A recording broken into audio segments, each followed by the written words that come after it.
students, today in this video we will see the long answer of this chapter. So see your first question, the importance of struggle. 1857, there are following importance of this struggle. First number, unity between Hindu and Muslims. So see here, first time Hindus and Muslims unitedly fought against British.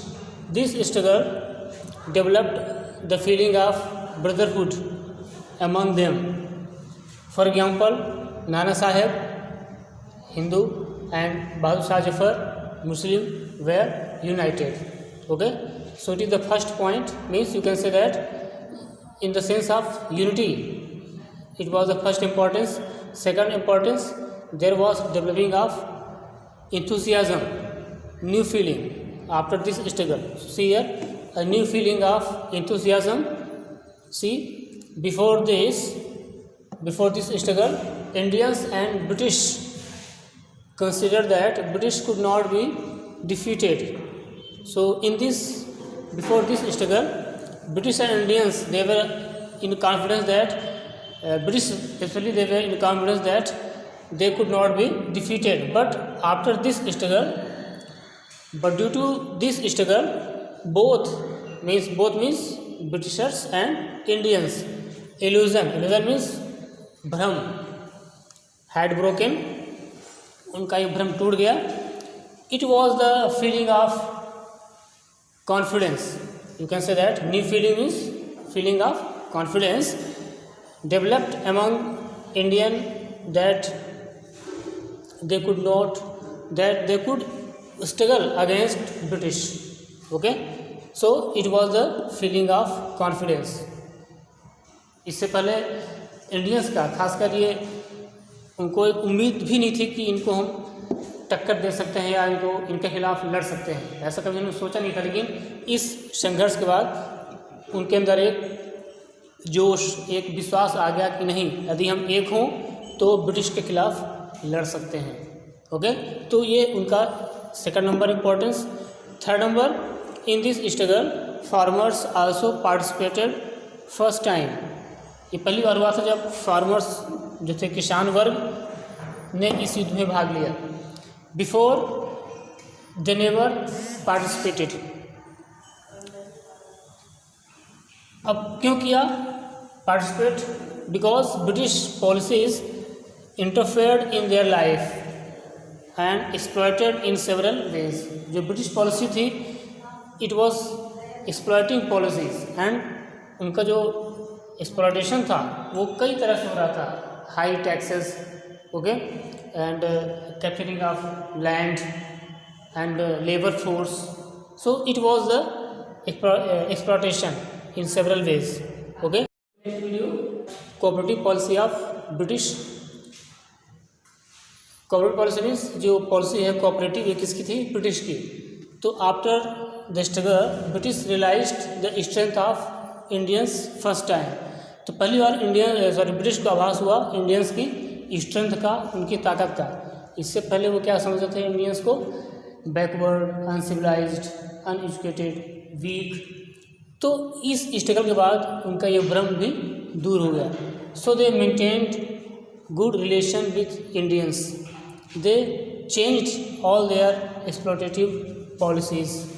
तो उन्होंने जो भी policies अपनाई थी इसके पहले, British ने Indians को दबाने के लिए वो सब चेंज कर दिया.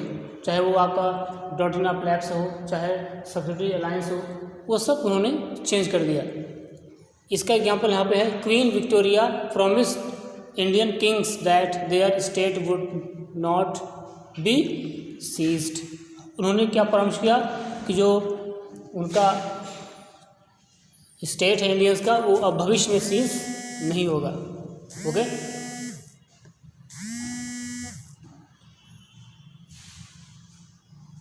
देन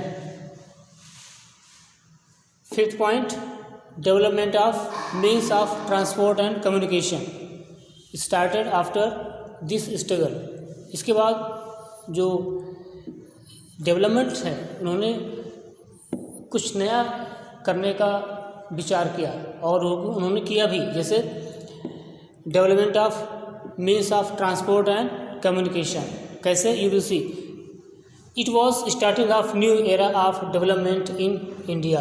और जो इंडिया का जो डेवलपमेंट स्टार्ट होता है वो किससे होता है? ब्रिटिश, और वो कब होता है? After 1857।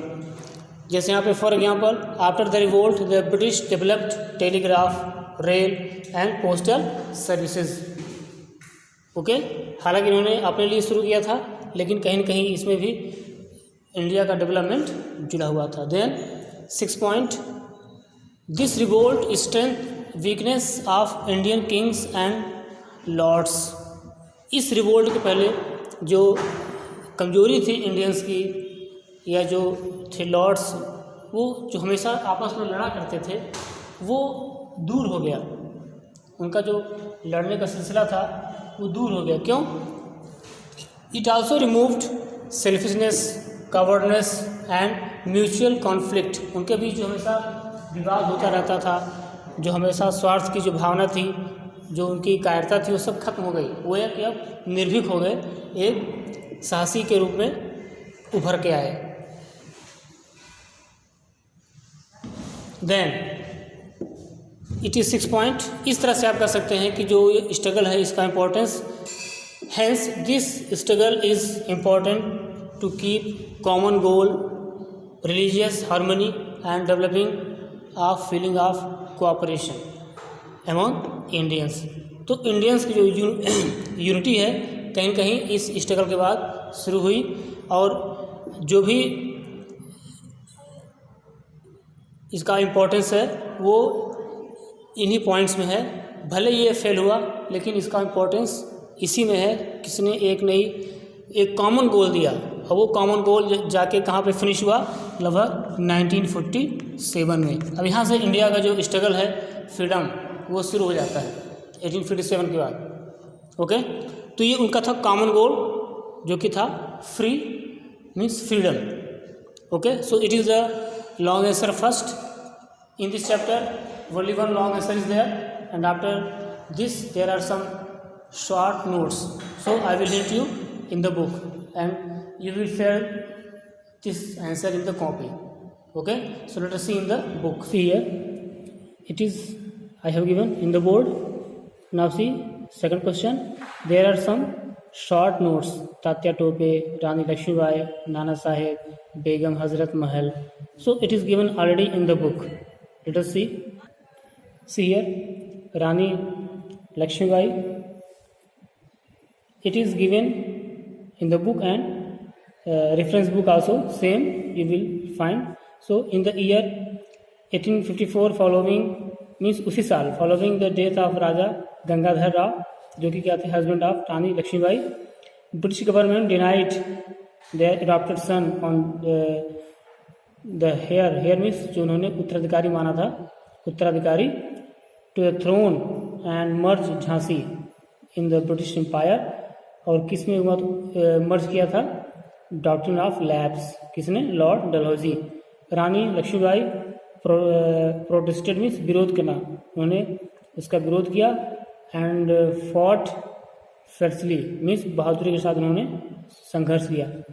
Having defeated by heroes she landed in Kalpi. ये जो हीरोज थे जिनको भेजा गया था युद्ध करने के लिए, इनके साथ वो कालपी झांसी से उनको फिर भागना पड़ा, और कहाँ पहुंची? Kalpi. And with the help of Tatya Tope she conquered means जीतना Gwalior. British commander Hugh Rose besieged Gwalior fort. Besiege means इन्होंने फिर से इन्होंने जीता, लेकिन हीरोज ने आके फिर से जीत लिया ग्वालियर फोर्ट को।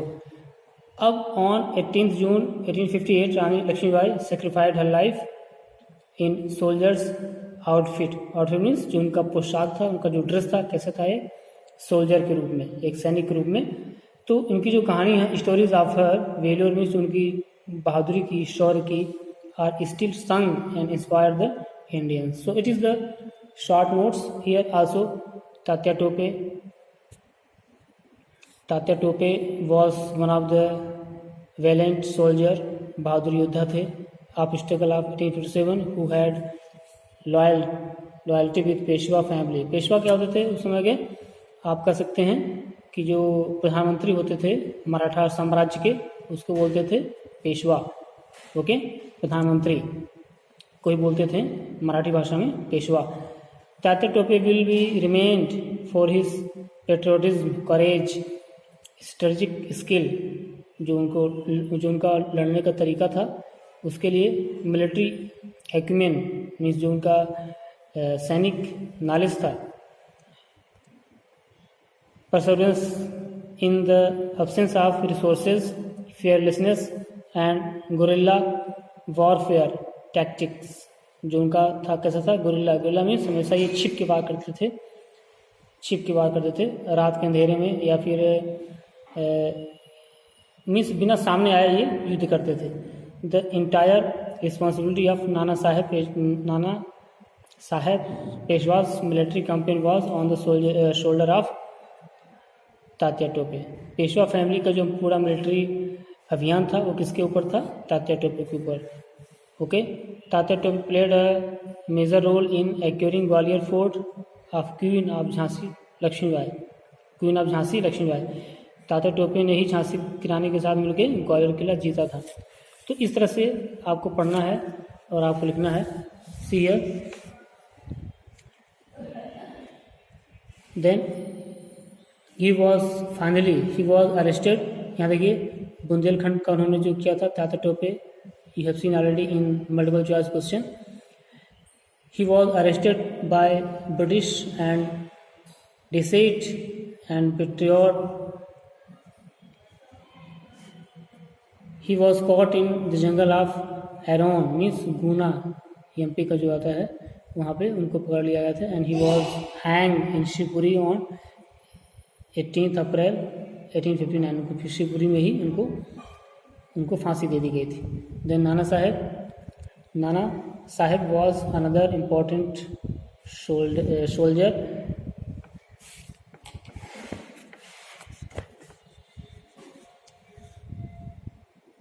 In the freedom struggle, he was the adopted son of Bajirao Peshwa second.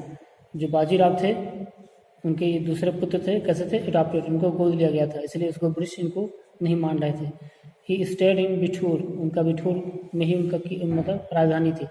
After the damage of Bajirao Peshwa means कहने मतलब ये है कि बाजीराव पेशवा जो थे उनकी मृत्यु के बाद British government refuse to grant the title of person in Nana Saheb.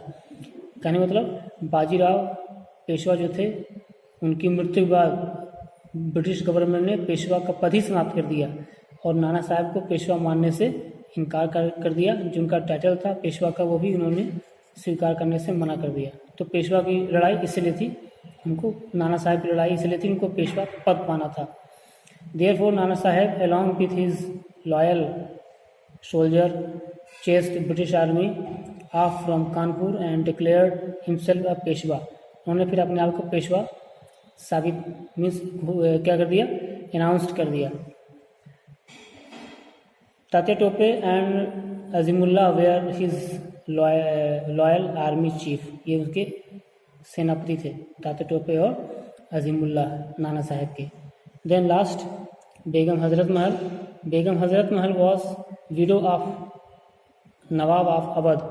Once the revolt started Begum encouraged and managed it. तो ये नवाब की विधवा थी, इन्होंने रिवोल्ट शुरू होने के बाद वहाँ की जनता को उन्होंने उत्साहित किया युद्ध में भाग लेने के लिए और खुद भी युद्ध को उन्होंने संचालित किया, मैनेज किया। सी डिक्लेयर्ड हर माइनर सन, माइनर मीन्स कम उम्र के पुत्र को उन्होंने ब्रिजिस कादर उन्होंने अवध का नवाब बना दिया, डिक्लेयर कर दिया। And order her soldiers to attack the British residency in Lucknow. और हमने पहले कहा था कि ड्यू टू सब्सिडरी अलायंस एक ब्रिटिश रेजिमेंट वहाँ पर रहती थी, तो उस रेजिमेंट में इन्होंने अटैक करने का आदेश दे दिया बेगम हजरत महल ने। She also led the revolt in Shahjahanpur. After suffering the defeat she went to Nepal. तो काफ़ी संघर्ष करने के बाद वो फिर कहाँ चली गई? नेपाल। ओके, तो इस तरह से यह है आपका short notes. Okay students, after history we will start civics in next video. Civics chapter 13 functioning of Indian democracy. So after finishing history, get ready for the civics of this chapter. So I request you once again read the lesson before starting. Okay.